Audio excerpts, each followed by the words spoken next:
আল্লাহ রাসূল বলেন সাহাবায়ে কেরামদেরকে উপমা দিয়ে আল্লাহ রাসূল বলেন, আমার সাহাবীরা শোনো, তোমাদের দরজার পাশে যদি কোনো নহর থাকে, আর নহর মানে নদী, আর নদীতে যদি তোমরা দৈনিক 5 বার গোসল করো, 5 বার গোসল করলে তোমাদের গায়ে কোনো ময়লা থাকবে না।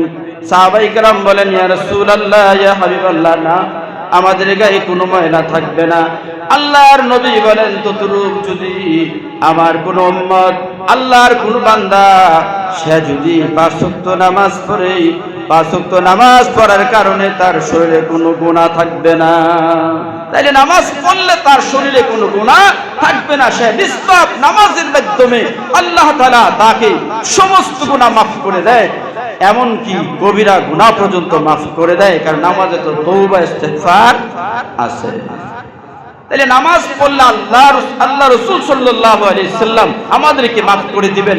আল্লাহ রাব্বুল আলামিন কোরআনে বলেন, ইন্নাস সালাতা তানহা আনিল ফাহশাই ওয়াল মুনকার, নামাজের মাধ্যমে মানুষের যত খারাপি আছে সব খারাপি চলে যায়, কোনো খারাপি থাকে না, নামাজের মাধ্যমে আল্লাহ তাআলা দূর করে দেয়। এখন নামাজ যদি পড়লে আল্লাহ তাআলা মাফ করে দেয়, নামাজ পড়লে আল্লাহ তাআলা সমস্ত গুনাহ মাফ করে দেয়, পবিত্র করে দেয়। নামাজ পড়লে আল্লাহ রব্বুল আলামিন বান্দাকে ওলি বানিয়ে দেয়। এজন্য আল্লাহ পাক রব্বুল আলামিন কোরআনে বলেন, লা খাউফুন আলাইহিম ওয়া লা হুম ইয়াহজানুন, যে মুমিন ব্যক্তি যারা, ঈমানদার ব্যক্তি যারা, নামাজি যারা, তাদের কোনো ভয় নাই, তাদের কোনো চিন্তা নাই, দুনিয়াতে কোনো ভয় নাই, আখিরাতে কোনো ভয় নাই। আল্লাহ পাকের দরবারে অগণিত শুকর এবং সুজুদ, যে মালিক আমাদেরকে এই কঠিন যুগের ভিতরে, ফিতনার যুগের ভিতরে, এই মহল্লা থেকে যাচাই বাছাই করে মুষ্টিময় কিছু সংখ্যক ইমানদার ব্যক্তিকে পবিত্র জুমার মসজিদে নিয়ে আসছেন জুমা আদায় করার জন্য। এই জন্য দিল থেকে, মন থেকে উচ্চ আওয়াজে কালিমাতান শুকর আদায় করে আলহামদুলিল্লাহ। এখন যে বর্তমানে যে যুগ, যে সময়, এই সময়টা সম্পর্কে আল্লাহ রাসূল বলেছেন, মান আহাব্বা সুন্নতি ফাকাদ আহাব্বানি ওয়া মান আহাব্বানি কানা মাই ফিল জান্নাহ, মান তামাসসাকা বিসুন্নতি ইনদা ফাসাদি উম্মতি। জামার উম্মতের ভিতরে এমন একটা সময় আসবে, যে সময়টা হলো ফিতনার সময়, ফাসাদের সময়। ওই যুগটার ভিতরে, সময়টার ভিতরে যদি আমার কোনো একজন উম্মত যদি একটা সুন্নতকে আঁকড়াইয়া ধরে, তাইলে সে 100 গলা কাটা শহীদের সওয়াব।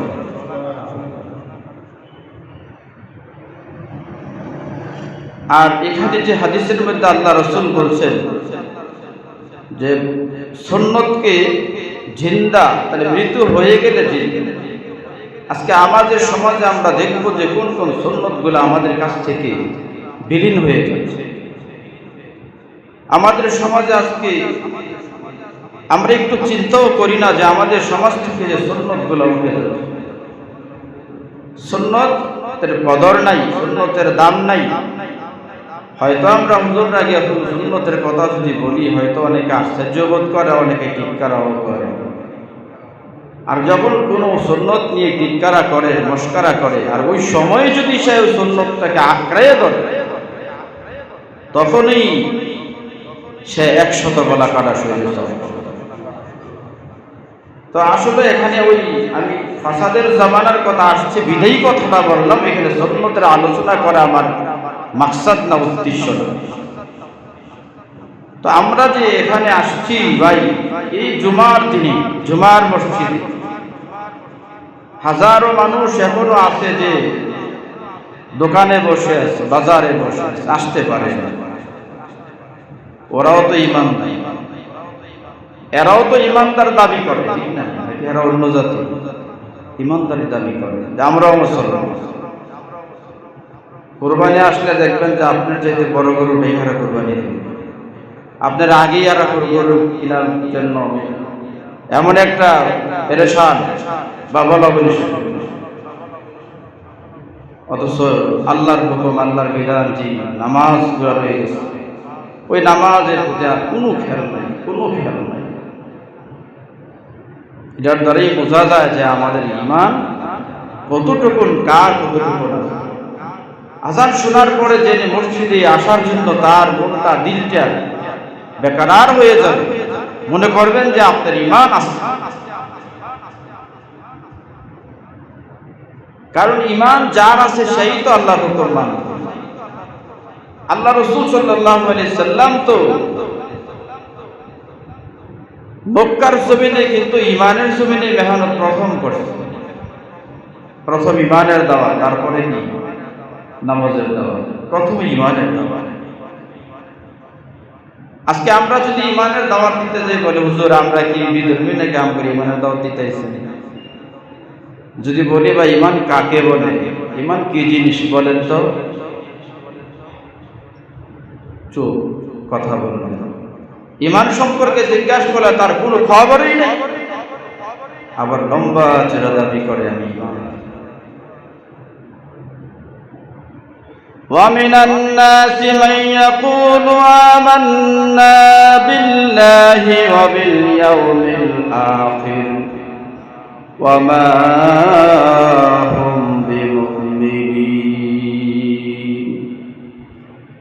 আল্লাহ রাসূলের জামানায় কিছু সংখ্যক লোক আল্লাহ রাসূলের কাছে গিয়ে বলে আমরা তো ঈমান আনছি আল্লাহর উপর। وَمِنَ النَّاسِ مَن يَقُولُ آمَنَّا, আমরা আল্লাহর উপর ঈমান এনেছি, আখিরাতকে বিশ্বাস করে আখিরাতের উপর ঈমান এনেছি।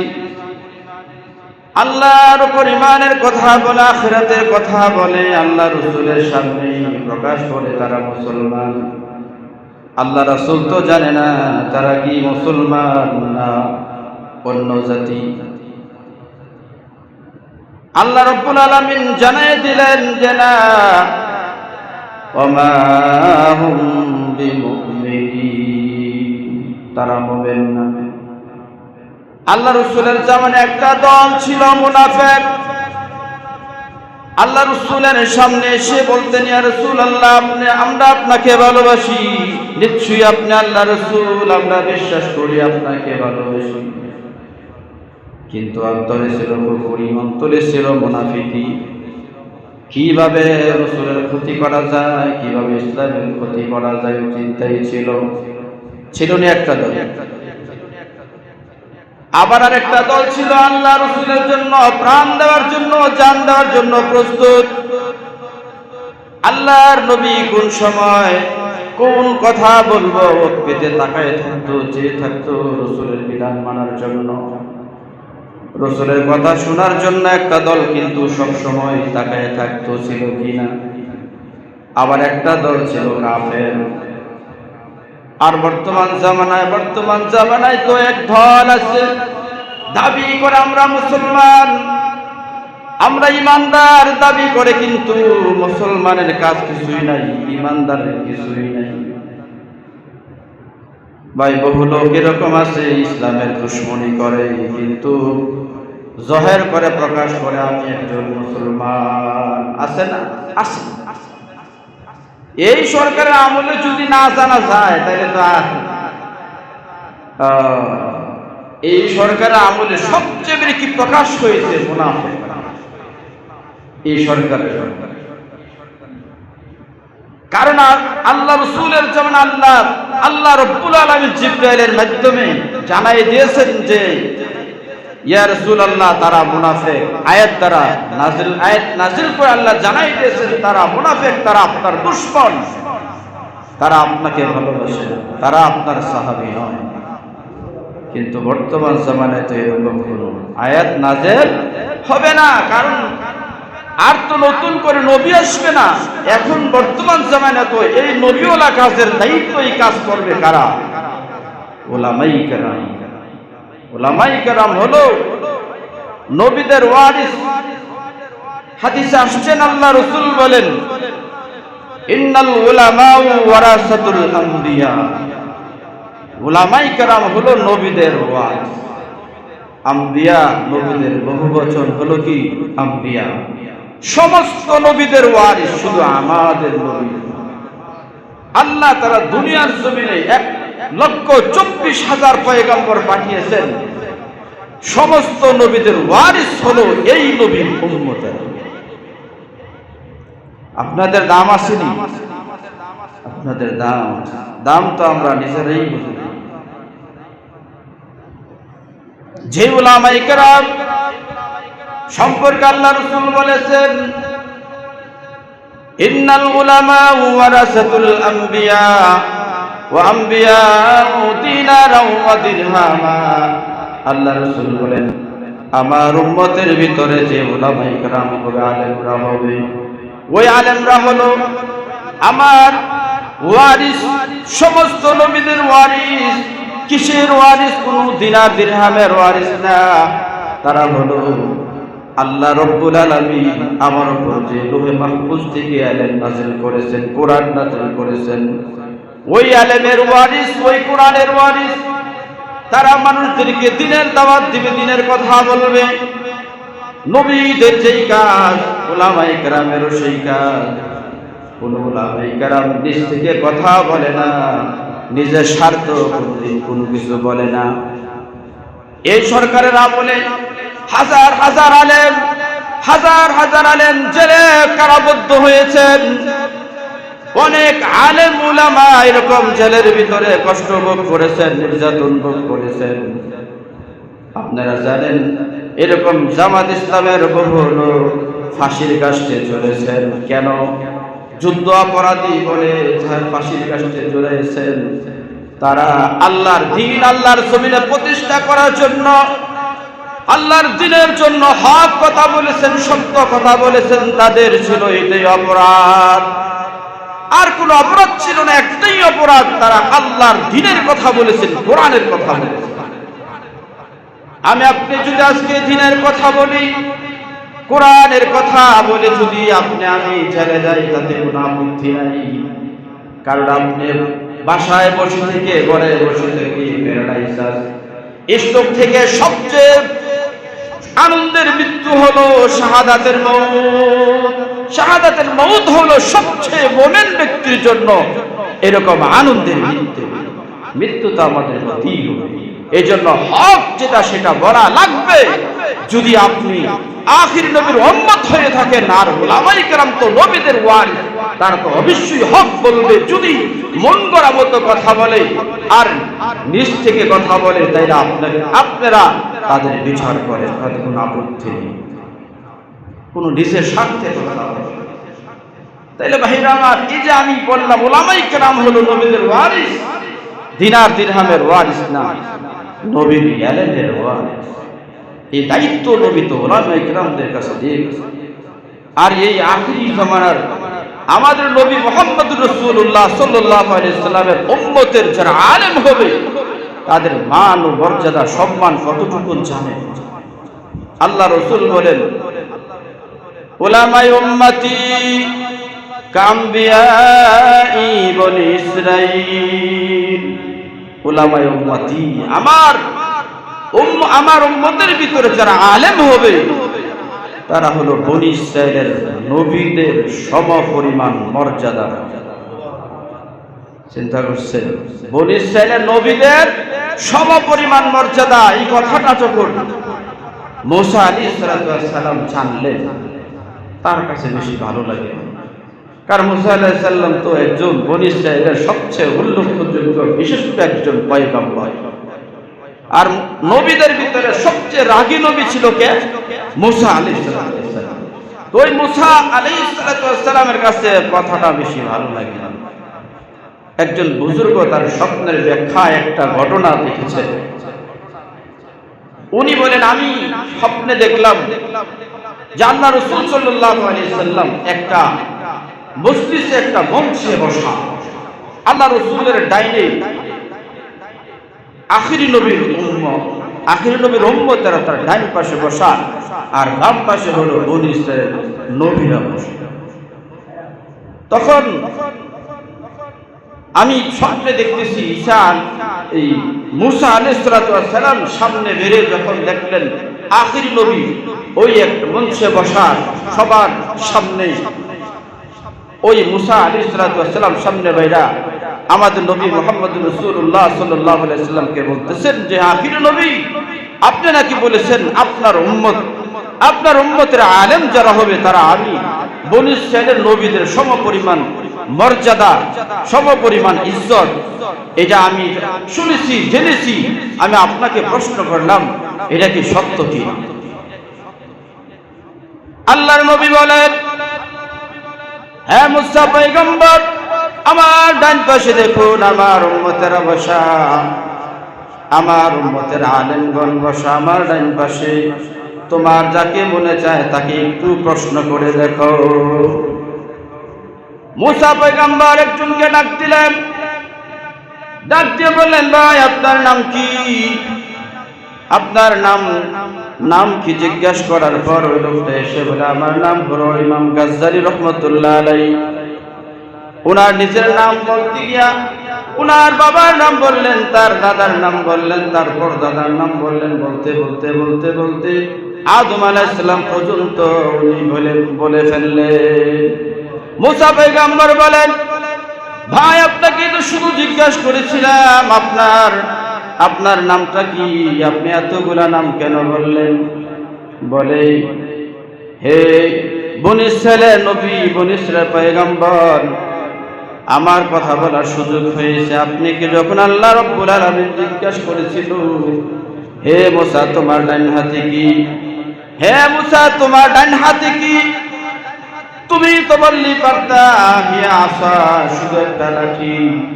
তুমি কথা না বলেই কেন বলছিলে এতগুলা আলাপ আর এতগুলা কথা? আপনি কেন আল্লাহ রাব্বুল আলামিনের সাথে আপনি বলেছিলেন? মুসা পয়গম্বর বলেন, আশিক আর মাশুকের সাথে খেলা। আমি হলাম আশিক, যে মালিকের জন্য মাশুকের সাথে কথা বলার সুযোগ পেয়েছি, তাইলে আমি অল্প কথা বলে কেমন করে শেষ করে দেই।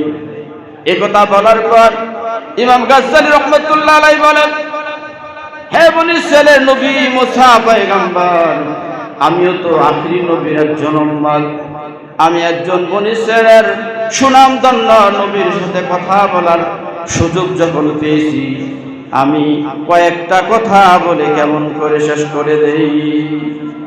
মুসা আলাইহিস সালাম আল্লাহ রাসূলকে বলেন, ইয়া রাসূলুল্লাহ, ইয়া হাবিবাল্লাহ, আমি সাক্ষী দিলাম আপনার উম্মতের আলেমগণ বনী ইসরাইলের নবীদের সমপরিমাণ মর্যাদা রাখে। ও আমার ভাইয়েরা, বন্ধুরা, ওই আলেমের এত দাম আর মর্যাদা, আর আমরা মুসলমান নামের মুসলমান হয়ে আজকে আলেমদেরকে কত নির্যাতন করেছি, আলেমদের উপর কত অন্যায় করেছি। কোন আলেম তো নিজের স্বার্থে কোনোদিন কথা বলে নাই। কোন ওয়াজের মঞ্চে বসে কোনোদিন, এই মসজিদের খুতবায় বসে, মিম্বরে বসে কোনোদিন নিজ থেকে কথা বলে নাই। যা বলে সব আল্লাহর দিন, আল্লাহর দিন, আল্লাহ রসুলের দিন, আল্লাহর জমিনে বাস্তবায়ন করার জন্য তারা হক কথাটাই বলে। ঠিক না বেঠিক? তা যদি বলে এই যে নির্যাতন করেছেন, আল্লাহর বিচার করেছে কি? আল্লাহর বিচার হলো সত্য বিচার, আল্লাহর বিচার হলো হক বিচার। আপনি আমি বিচার করলে তো এরকম করা সম্ভব ছিল? কখনো না। আপনি আমি করলে এরকম বিচার কখনো সম্ভব ছিল না। আল্লাহ পাক কি বিচার করেছেন? তো ভাইরা আমার আলোচ্য বিষয় এইটাও ছিল না। আলোচনা করতে এসে গেল আলেমদের যে কি দাম আর কি মর্যাদা, আখির নবীর উম্মতের কি সম্মান আর দাম, ওইটা আলোচনা করতে গিয়ে একটু আলোচনা করে ফেললাম।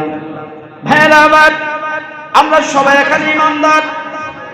আমার মতো আপনার মতো হাজারো লোক ইমানদার দাবি করে আজকে রাস্তাঘাটে বসে আছে। কিন্তু আজান যখন হয়, আজানের আওয়াজ কানে আসলে কি হবে খবর নাই। সে তো নামাজ পড়তে হবে এই বুঝটাই তার এখনো রুখে নাই। কিন্তু সে তো দাবি করে আমি ইমানদার, সে দাবি করে আমি একজন মুমিন, আমি মুসলমান। সে যখন মারা যাওয়ার পরে কিন্তু তার জানাজাই ঠিকই হয়। আমরা তার যে হক, আমাদের দায়িত্ব আমরা আদায় করি মুসলমান হিসাবে। কিন্তু সে কতটুকু মুসলমানের যোগ্যতা রাখে, এখন তার কাজকর্মে বোঝা যাবে সে কতটুকু মুসলমান। ভাইরা আমার, আযান হওয়ার পরে আমাদের দায়িত্ব কর্তব্য হলো মসজিদে আসা, আল্লাহর ডাকে সাড়া দেওয়া। আল্লাহ রব্বুল আলামিন, আল্লাহ পাক রব্বুল আলামিন দুনিয়ার জমিনে মানুষ সৃষ্টি করেছেন, জিন সৃষ্টি করেছেন একমাত্র আল্লাহর ইবাদতের জন্য, আল্লাহর হুকুম মানার জন্য। আর কোন ভিন্ন কোন উদ্দেশ্য আল্লাহ পাক সৃষ্টি করে নাই, ঠিক না বেঠিক? একমাত্র আল্লাহর গোলামের উদ্দেশ্যে সৃষ্টি করেছেন। আমরা হলাম গোলাম, উনি আমাদের মালিক। ও আমার ভাইরা বন্ধুরা, গোলামিয়ার সবচেয়ে বেশি আল্লাহর গোলামিয়ার সবচেয়ে বেশি প্রকাশ হয় কিসের মাধ্যমে? নামাজের মাধ্যমে। সবচেয়ে বেশি গোলামিয়াত প্রকাশ হয় নামাজের মাধ্যমে। আর অন্য কোনো ইবাদতের মাধ্যমে আল্লাহর গোলামিয়াত বেশি প্রকাশ হয় না। নামাজে যেরকম ভাবে আল্লাহর গোলামিয়াত প্রকাশ হয়, অন্য কোনো আমলে এরকম কি প্রকাশ হয়? হয় না। তো কাজী নামাজ তো আল্লাহ পাক আমাদের উপর কি ফরজ করেছেন। ঈমানের দ্বিতীয় পর্যায়ে কি নামাজ। এক নাম্বার হচ্ছে ঈমান, ঈমানের দ্বিতীয় রুকুন হলো কি নামাজ। আমি আপনাদের সামনে নামাজ সম্পর্কে একটা কোরআন থেকে আয়াত তেলাওয়াত করেছি।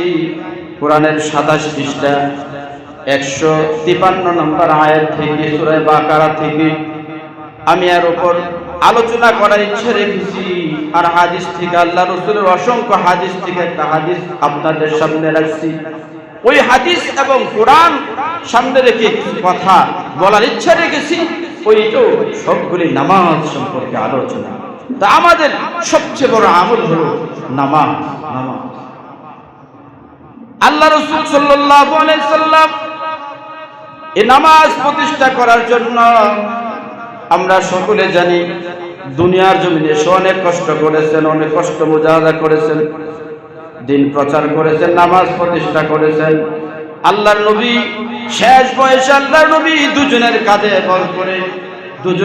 বল করে শেষ মসজিদে চলে গেছেন কিনা? বুখারী শরীফের হাদিস, আল্লাহর নবী সাল্লাল্লাহু আলাইহি সাল্লাম দুজনের কাঁধে বল করে মসজিদে গেছেন।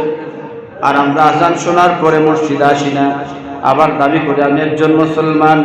আল্লাহ রাসূল বলেন শোনো ও আমার উম্মতেরা, তোমরা শোনো, নামাজের মাধ্যমে আল্লাহ রাব্বুল আলামিন তোমাদেরকে পবিত্র করে দেয়, তোমাদের গুনাহগুলি সাফ করে দেয়। আল্লাহর নবী উপমা দিয়ে বুঝাই গেছেন। আল্লাহর নবী একবার আবু যর গফারী রাদিয়াল্লাহু তাআলা আনহু নিয়ে রাস্তায় বাইর হলেন। শীতকালে একটা গাছের ডালে ধরলেন। গাছের ডালে ধরার পর গাছের পাতাগুলি ঝরে পড়ে যায়। আবু যর গফারী রাদিয়াল্লাহু তাআলা আনহুকে আল্লাহর নবী বলে, আবু যর, আমি এমন কেন করলাম, আমাকে তুমি জিজ্ঞাসা করো না? আবু যর গফারী রাদিয়াল্লাহু তাআলা আনহু বলেন, ইয়া রাসূলুল্লাহ, আপনি কেন করেছেন? বলে, শোনো, আমি যে গাছের পাতাটা ধরেছি, গাছ ঢালটা ধরেছি, আর পাতাগুলা ঝরে পড়ে গেছে। আমার কোন উম্মত, আল্লাহর কোন বান্দা, ইমানদার বান্দা উত্তম রূপে ওযু করে যখন সে 5 ওয়াক্ত নামাজ পড়বে, নামাজ পড়ার পর তার শরীর থেকে এইভাবে গুনাহগুলি ঝরে পড়বে। ও আমার ভাইয়েরা বন্ধুরা, আল্লাহর নবী হাদিসের মাধ্যমে আল্লাহর নবী আবু হুরায়রা থেকে রাওয়াত, আল্লাহর নবী বলেন, as-salatul khams yawmal jumu'ah wal ramzan ila ramzan mukaffiratu lima bainahunna idza istulibal kaba'ir aw qama qala alayhi salatu wassalam। আল্লাহর নবী বলেন, ও আমার উম্মতেরা শোনো, তোমরা যদি 5 ওয়াক্ত নামাজ পড়ো, 5 ওয়াক্ত নামাজের মাধ্যমে তোমাদের শরীর থেকে গুনাহগুলি ঝরে পড়ে যায়, তোমাদের ভাই কোনো গুনাহ থাকে না। আল্লাহর নবী বলে, আমার কোন উম্মত যখন সে ফজরের নামাজ পড়ে যখন নাকি বাড়িতে যায়, জোহর পর্যন্ত সে চাকরি করুক, সে ব্যবসা করুক, সে খেতে খামারে কাজ করুক, যাই কিছু করুক না কেন, করার পর আল্লাহ রাব্বুল আলামিন তার যেই কাজ কর্মগুলা, সব কাজ কর্মগুলা তার ইবাদত গণ্য করে দেয়। যে তার মধ্যস্থলের সময় যে কাজকর্মগুলা, সব কাজকর্ম ইবাদত হয়ে যায়। আর যদি বলে কোনো গুনাহ হয়ে যায়, অপর নামাজ তার কাফারা হয়ে যায়। এইভাবে জোহর থেকে আসর পর্যন্ত, আসর থেকে মাগরিব পর্যন্ত, মাগরিব থেকে আশা পর্যন্ত পুরা 24 ঘন্টায় আমলে পরিণত হয়ে যায়। কার জন্য? নামাজের জন্য। যে লোকটা 5 ওয়াক্ত নামাজ পড়ে, তার 24 ঘন্টা আমল। 24 ঘন্টা আমল। একজন মুমিন ব্যক্তি তার 60 বছর 70 বছর হায়াত পাইল, 80 বছর আয়ু পাইল, তার পুরো জিন্দেগি আমলে পরিণত হইল। যে মুমিন ব্যক্তির পুরো জিন্দেগি আমল, কি করলে ওই আমলটা হবে যদি রাসূলের তরিকা মতো আপনার আমার জিন্দেগিটা গঠন হবে। আর এখন নামাজ পড়লাম না, সারাদিন না 24 ঘন্টা জিকির করলাম, অন্য আমল করলাম, লাভ হবে না। নামাজ হলো সর্বশ্রেষ্ঠ আমল, নামাজ হলো একটা স্বতন্ত্র আমল। তো যাই হোক, আল্লাহর নবী বলেন এইভাবে 5 ওয়াক্ত নামাজের উদাহরণ দিয়েছেন। তারপর আল্লাহর নবী বলেন ওয়াল জুমা ইলাল জুমা, 5 ওয়াক্ত নামাজ পড়ার পর আপনি গুনাহ কিছু বাকি রইল। ওয়াল জুমা ইলাল জুমা, এক জুমা থেকে আরেক জুমা পর্যন্ত আল্লাহর হাবিব বলেন অপর জুমা আল্লাহ পাক তোমার গুনাহগুলি মাফ করে দেয়। এরপর আসছেন রমজান ইলা রমজান, এক রমজান থেকে আরেক রমজান পর্যন্ত পুরা 1 বছরের গুনাহগুলি আল্লাহ রাব্বুল আলামিন ওই মুমিন ব্যক্তি নামাজি ব্যক্তির গুনাহগুলি মাফ করে দেয়। কিসের মাধ্যমে? আমলের মাধ্যমে পবিত্র করে দেয়। আল্লাহ রাসূল সাল্লাল্লাহু আলাইহি সাল্লাম আর হাদিসে এরকম বলেন আরাইতুম লাওয়ান্নান নাহারা বিবাবি আহাদিকুম ইয়াবতাসিলু ফীহি কুল্লা ইয়াউমিন খামসান হাল ইয়াবকা মিন দারানিহি শাইউন ক্বালু লা ইয়াবকা মিন দারানিহি শাইউন ক্বালু মিসলু সালাতুল খামস। আল্লাহ রাসূল বলেন সাহাবায়ে কিরামদেরকে উপমা দিয়ে আল্লাহ রাসূল বলেন আমার সাহাবীরা শোনো, তোমাদের দরজার পাশে যদি কোনো নহর থাকে, আর নহর মানে নদী, আর নদীতে যদি তোমরা দৈনিক 5 বার গোসল করো, 5 বার গোসল করলে তোমাদের গায়ে কোনো ময়লা থাকবে না। সাহাবায়ে কেরাম বলেন ইয়া রাসূলুল্লাহ, ইয়া হাবিবাল্লাহ, না আমাদের গায়ে কোনো ময়লা থাকবে না। আল্লাহর নবী বলেন ততরূপ যদি আমার কোন উম্মত, আল্লাহর কোন বান্দা, সে যদি 5 ওয়াক্ত নামাজ পড়ে, 5 ওয়াক্ত নামাজ পড়ার কারণে তার শরীরে কোনো গুনাহ থাকবে না, তাইলে নামাজ পড়লে তার শরীরে কোনো গুনাহ থাকবে না। সে নিষ্পাপ নামাজের মাধ্যমে আল্লাহ তাআলা তাকে সমস্ত গুনাহ মাফ করে দেয়, এমনকি কবিরা গুনাহ পর্যন্ত মাফ করে দেয়, কারণ নামাজে তো তওবা ইস্তিগফার আছে। তাহলে নামাজ পড়লে আল্লাহ রাসূল সাল্লাল্লাহু আলাইহি সাল্লাম আমাদেরকে মাফ করে দিবেন। আল্লাহ রাব্বুল আলামিন কোরআনে বলেন ইন্নাস সালাতা তানহা আনিল ফাহশাই ওয়াল মুনকার, নামাজের মাধ্যমে মানুষের যত খারাপি আছে সব খারাপি চলে যায়, কোনো খারাপি থাকে না, নামাজের মাধ্যমে আল্লাহ তাআলা দূর করে দেয়। এখন নামাজ যদি পড়লে আল্লাহ তাআলা মাফ করে দেয়, নামাজ পড়লে আল্লাহ তাআলা সমস্ত গুনাহ মাফ করে দেয়, পবিত্র করে দেয়। নামাজ পড়লে আল্লাহ রব্বুল আলামিন বান্দাকে ওলি বানিয়ে দেয়। এজন্য আল্লাহ পাক রব্বুল আলামিন কোরআনে বলেন লা খাউফুন আলাইহিম ওয়ালা হুম ইয়াহজানুন, যে মুমিন ব্যক্তি যারা, ঈমানদার ব্যক্তি যারা, নামাজি যারা, তাদের কোনো ভয় নাই, তাদের কোনো চিন্তা নাই, দুনিয়াতে কোনো ভয় নাই, আখিরাতেও কোনো ভয় নাই। নামাজ যদি না পড়া হয় তাহলে না পড়লে কি শাস্তি? আমরা যে ভাইরা নামে মুসলমান, দাবি করি মুসলমান, কিন্তু নামাজ পড়ি না, তার কি শাস্তি আছে? শাস্তি নামাজ পড়লে যেরকম, নামাজ পড়লে আপনাকে আমাকে ওয়াদা করেছেন আল্লাহ পাক কি করে দিবেন, পুরস্কারের ওয়াদা করেছেন। না পড়লে কিন্তু শাস্তির কথা আছে। হাদিসের মধ্যে আসছে আল্লাহ রাসূল বলেন কোন বান্দা, কোন উম্মত যদি 5 ওয়াক্ত নামাজ পড়ে আল্লাহ তাআলা তাকে 5টা পুরস্কারে পুরস্কৃত করবেন নামাজ পড়লে। একটা হলো দুনিয়া তার যত প্রয়োজন যা হাজত আল্লাহ পাক পুরা করে দিবেন, আখিরাতে 4টা পুরস্কার দিবেন। একটা হলো কবরে আযাব হটাইয়ে দিবেন, ডান হাতে আমলনামা দিবেন, ফুলসিরাতের মূল বিদ্যুতের গতিতে পার করে দিবেন, বিনা হিসাবে জান্নাত দিবেন। কার কথা? আল্লাহর কথা, আল্লাহর ওয়াদা। যারা নামাজ পড়বে আল্লাহ বলেন সে তার জিম্মাদার আমি আল্লাহ নিজে হয়ে যাই। আর মুমিন ব্যক্তি যখন নামাজে দাঁড়ায় আল্লাহ রাব্বুল আলামিন বলেন বান্দা আমি তোমার সাথে হয়ে যাই, নামাজি ব্যক্তি আর আমি এক হয়ে যাই। তাইলে এখন নামাজ পড়লে কত অনেক লম্বা আলোচনা আছে, আজকে সম্ভব নয়। নামাজ না পড়লে ভাই কি আছে? শাস্তি আছে।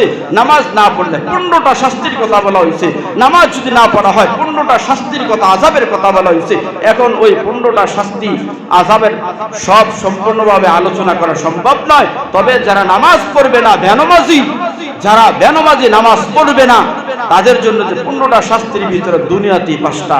দুনিয়াতে 5টা হলো, 1 নাম্বার জীবিত অবস্থা তার জিন্দেগির বরকত আল্লাহ তাআলা কেড়ে নেবে এবং মুমিন ব্যক্তি দোয়া তার উপর কবুল হবে না, এবং সে যত দোয়াই করুক কবুল হবে না। সে নামাজ ছাড়া অন্য যত ইবাদত করুক, রোজা করুক, হজ করুক, এরকম যাকাত দেখ, জিকির করুক, কোরআন তেলাওয়াত করুক, কোনো আমল আল্লাহর দরবারে পৌঁছবে না।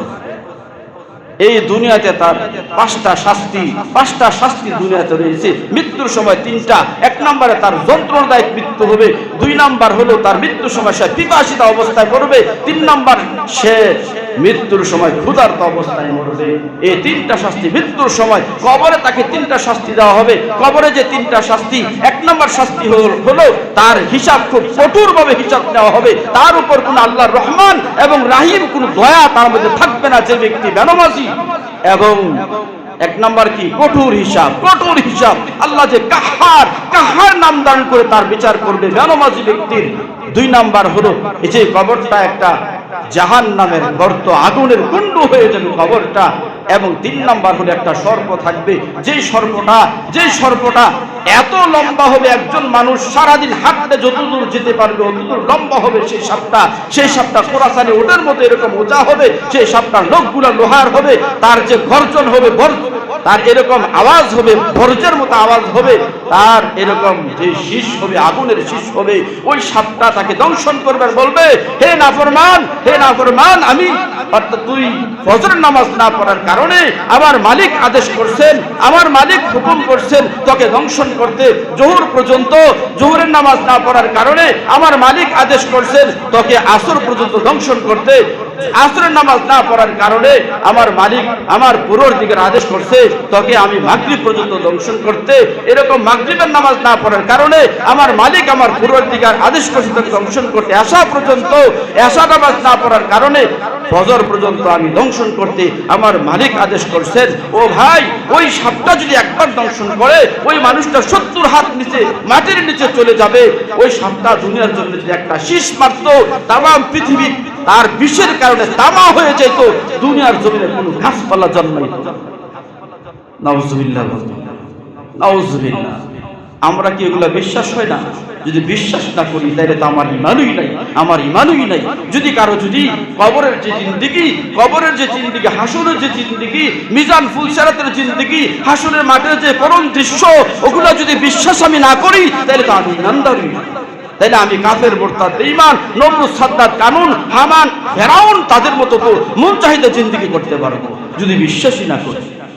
ও ভাই, আপনি আমি মুসলমান, আপনি আমি ইমানদার। আমাদের ঠিকানা হলো জান্নাত। জান্নাতে যাইতে গেলে নামাজ লাগবে।